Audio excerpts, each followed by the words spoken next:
Well, hello, hello, hello. Welcome to In Her Words. This is a podcast for women who are ready to speak their truth, write their stories, and inspire the world.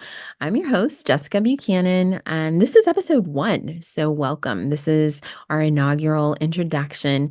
And so, I thought I'd start out by telling you a little bit about me and giving you a little bit background on why I'm here and what I'm doing, and share a little bit about my publishing journey. And this podcast is really our objective is to connect with women who are interested in writing memoir. We like to call them memoir manifestos, or who have written them. We want to just educate and inspire all women who feel compelled to share their stories, and who may need a little community, a little support along the way as they're writing. And so, and then moving on to the publishing industry, because it's a whole thing. So let me first tell you a little bit about me. I am the founder of Soul Speak Press, which is an independent, boutique, non-traditional publishing company for women who've been through something, now they know something, and they want to teach us something. We started Soul Speak Press, and I say we, my counterpart, Lauren Buchanan, who is all things integrative to this company, but also my sister-in-law. We started Soul Speak Press a couple of years ago, when I was actually rejected from the second book that I had contracted with a top 5 publishing company out of New York. My first book was published with this particular publishing house, and I went back several years later after my book became a New York Times bestseller. And I presented them with my beautifully crafted proposal. And I already had an established relationship with them. I already had a contract for a second book, and they didn't like my angle, felt like it was too close to the first one. And so released me from my contract. And I'll never forget that moment that I got the email. I was actually so excited, and I was jumping around and dancing around the kitchen because Soul Speak Press had already been introduced into my consciousness and was already being birthed in my heart. And my husband was like, wow, I've never seen you so excited to be rejected before. And I was like, yeah, I know, it's crazy. But I was released, and then I could move on to start my own thing. And here we are 2 years later. We have published 2 anthologies with me as the lead author, Deserts to Mountaintops, Our Collective Journey to Reclaiming Our Voice. And then the second one is Choosing Our Healing Through Radical Self-Acceptance. And both of those have been bestsellers on Amazon in multiple categories. And then we have published 2 other memoir manifestos in 2023. Both of them hit bestseller status as well. And then we're slated to publish 7 more books in 2024. So we're really, really busy.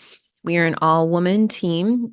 We have Lauren, who really works on project management and integrating and taking care of all of the logistics. Me, who does most of the developmental editing and is working one-on-one with authors as they're crafting their memoirs, or I lead the charge on the anthologies, which I'm going to talk about in a separate episode. And then we have our copy editors, we have our proofreaders, we have our mother publishing house, which is an all-woman team based out in San Diego. So we are small but mighty, and we're getting the job done. So let me tell you a little bit about how I came into the writing world about 12 years ago now. I'm a teacher by profession, and I spent almost 10 years teaching in East Africa. And that was really where I felt like I wanted to serve. That was the place in the world that I felt really comfortable and wanted to work in. But my husband there, he's a native Swede. We fell in love, we got married, and he was working in international development. And so he had a job that was taking him into Somalia, which he had been working in and out of for many, many years. And so after we got married, I decided I don't want to teach anymore. I don't have a long distance marriage. So he and I moved up to the northern part of Somalia. I thought, I'm a teacher. Teachers always land on their feet. I'll be able to find something. And sure enough, I did. I started consulting for the United Nations, and then landed a job with an international NGO, and worked for them for a couple of years, and it was great until it wasn't.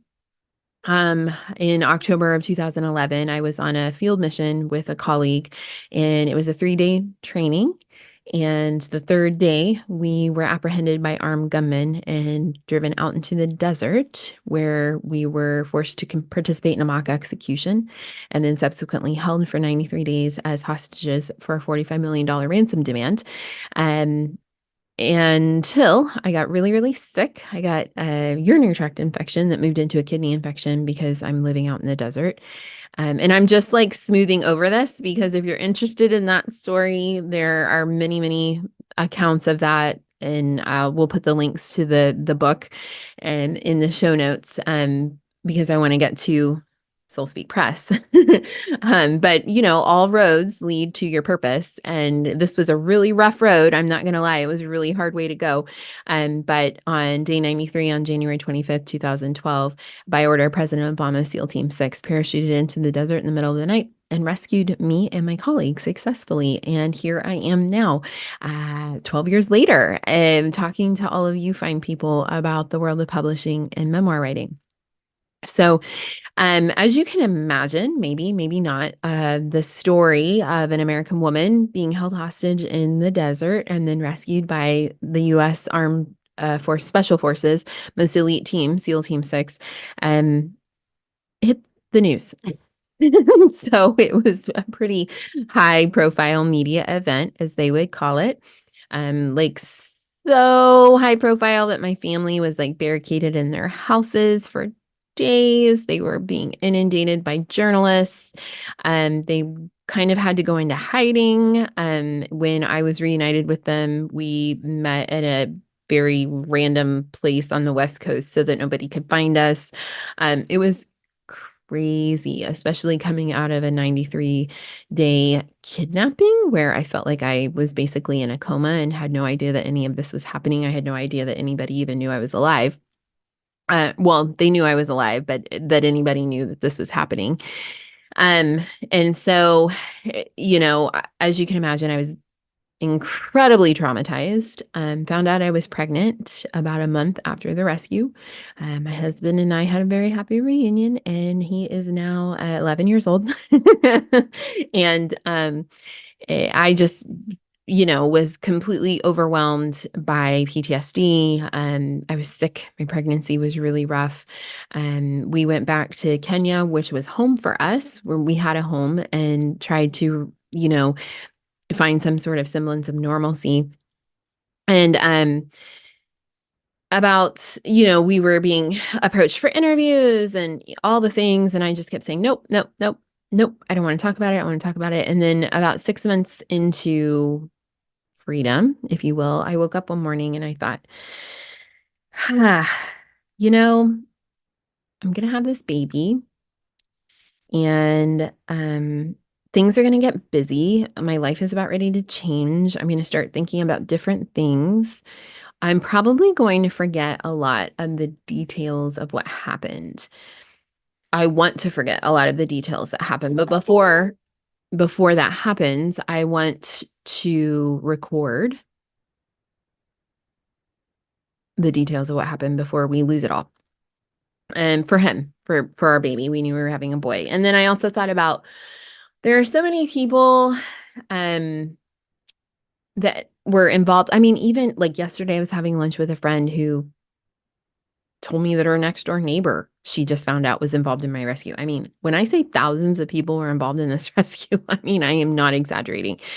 We knew we'd never be able to say thank you to everybody. So we thought, okay, we should write all of this down. We should write a book and see if we can get this out into the world so we can say thank you. I'm probably never going to meet President Obama, but maybe perhaps somebody will read the book who's associated with him and can tell him Jessica Buchanan is very grateful that you saved her life, right?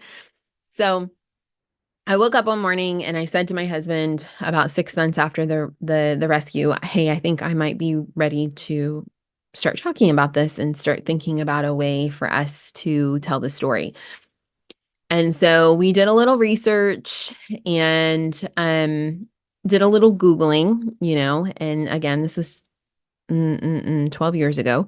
A lot has changed over the last decade in terms of the publishing industry, which we'll talk about, and social media is largely to thank for that. But essentially, I remember what we did is we figured out through our Google search that we needed to find an agent.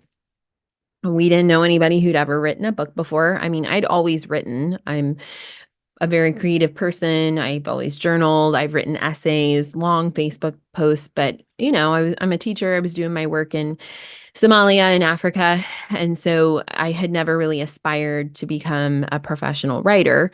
I don't think I ever really thought I was good enough either. So there was that. And we found, I can't remember exactly what happened, but somehow our search led us to Amanda Knox, who, if you recall, is an American woman who was held in an Italian prison for murder for several years, like 4 years. And it was a very high profile media event. People were really interested in what was unfolding. And I wasn't super familiar with her case because I was living in Africa at the time. But we had seen somehow that she had, I think it was actually her Italian boyfriend had used this particular literary agent. So we realized, oh, okay, we should probably reach out to a couple of agents. So we did reach out via email. I remember one agent wrote back and said, "Nah, your story's interesting, but it's probably not a book. So it could be an article or something, but I'm not interested."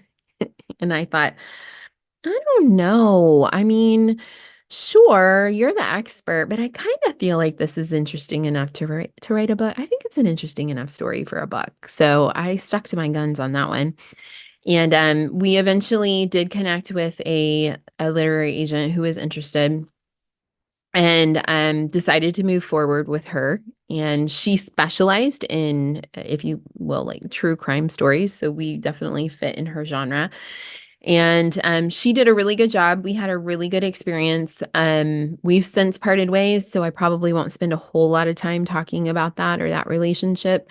But I will say that she was able to secure us a really great advance, and she worked really hard and she did a really good job. So I will definitely give that credit to her. And so we ended up working with one of the top 5 publishing houses in New York, and it was a great experience. I know so many people, so many writers, so many authors who in all types of genres of books who've written and published traditionally and have had horrible experiences. They have these awful tales of basically just being forgotten and left to their own devices and having to hire their own marketing team, their own PR team, which is something we will talk about in later episodes because that is definitely a thing that is more common than not. We didn't have that experience. I think it was largely because of the connection to the military, that military piece, and then everybody loves a good survival story. Everybody loves a good story of resilience. And so we were able to have just this crazy luck, really, if you will. What happened to me, I always say, is like a 1 in a million thing. It doesn't happen to everybody. It barely happens to anybody anymore, short of being a celebrity. And so I come into my work with Soul Speak Press, having worked on both sides, having experienced both sides, both the traditional publishing experience, which is incredible, and then the non-traditional, where I'm really self-starting and really have to do most of the legwork myself. And I actually think that's really incredible too, because here's the thing: I have the final say. I am completely autonomous and I get the final say in the books that I publish and the work that I do. Whereas there were a lot of things that were out of my hands the first time around. So a little bit about what to expect on this podcast. I'm going to be sharing industry specific information. One of my goals is to educate you if you are a prospective author, if you are working on a memoir, if you've thought about writing a memoir, if you've never thought about writing a memoir, it doesn't matter. writing is something and sharing of interest to you and sharing your story and a little slice of your life, then I want to help you succeed in that. I want to help you on that journey. I'm going to be sharing encouragement. I'm going to be having some real hard love lessons for you in terms of what to expect and what you might face. I think anybody who has the tenacity to sit down and write a 60,000 word manuscript, no matter how well crafted it is, but who has taken the time to do that, their work deserves to be published. Unfortunately, the traditional publishing market doesn't necessarily agree, which is why we have non-traditional, we have hybrid, we have vanity, we have self-publishing avenues. If you feel really committed to getting your story out there because you want to heal someone else, you want to heal yourself, you want to leave a legacy piece, you want to use it as a platform for your business or for your brand, those are all valid reasons that to be honored. And your work should be published if that is something that you feel really strongly about and you feel really compelled to do.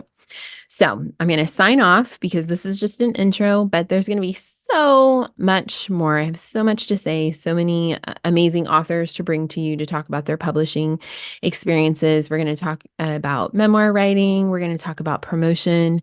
We're going to talk about social media because that's a hard one for authors. A lot of authors that I come into collaboration with just want to write, but they don't want to sell. And I get that. But, I mean, if you want people to read your books, you're going to have to figure out how to sell them. You're going to have to get over yourself.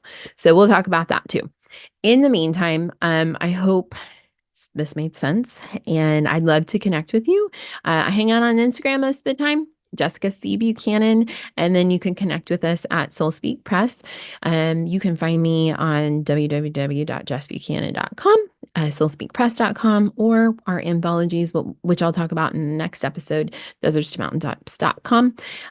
If you want to email me, info@jessbuchanan, or you want to email Lauren, hello@Soul Speak Press, and we'd love to chat with you about your writing goals. Until then, keep writing.